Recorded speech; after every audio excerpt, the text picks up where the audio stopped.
I had always been careful, the kind of person who follows instructions to the letter, who double-checks every warning label, who avoids temptation at all costs.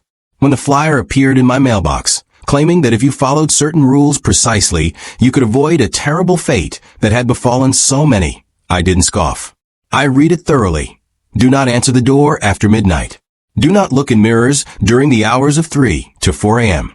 Do not sleep with lights off. Do not invite anyone into your home, even if they claim to be friends. Most importantly, do not let it see your fear.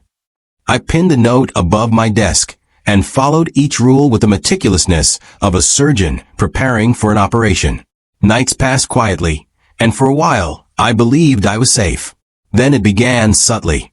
A soft thump from the ceiling that only I could hear. Footsteps echoing in the hallway outside my bedroom, stopping whenever I moved. I told myself it was my imagination, that the house was old, settling, creaking. I kept my lights on, avoided mirrors, ignored the sounds, and kept my fear buried deep. One night, as the clock struck 3, I felt a cold draft that had no source, and my reflection in the kitchen window wavered in a way that didn't match my movements. My heart hammered, but I did not scream. I had followed the rules. That should have been enough. Then came the whisper, a single voice, barely audible, calling my name from the hallway. I held my breath, counting the seconds as the whisper repeated, softer, more insistent, growing closer. I stayed put, eyes fixed on the ground, obeying the flyer's instructions. My rational mind screamed that this was impossible, but every instinct in my body told me otherwise. I heard a slow, deliberate step beside my bed, and I felt its presence before I saw it, an oppressive weight that pressed against my chest, stealing my breath. I dared not move, I dared not speak, because the rules had said not to show fear. Then it whispered again, right next to my ear, I see you. My stomach dropped, terror so intense it paralyzed me, and yet I kept silent, rigid, eyes wide in the dark.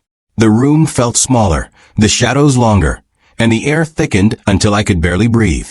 And then I understood, the rules were not a protection, they were a lure. No matter how perfectly I obeyed, it would still come. I tried to reason, tried to make sense of it, but the realization was suffocating. Hours passed like minutes, every sound amplified, every movement outside the walls magnified in my ears. And when dawn finally broke, I found nothing physical, no sign, no intruder, yet the sense of being watched, hunted, remained. I thought perhaps it was gone, but as the sun rose, a shadow crossed my floor that had no source, and the whisper, now a chant, echoed from the walls, promising it would return. I could never leave the lights off again, never touch a mirror without fear, never open the door after midnight. The rules had not saved me, they had only taught me how thoroughly inevitable it was. And still, the flyer's words burned in my memory, a cruel reminder that some things come no matter how carefully you prepare, no matter how obedient you are.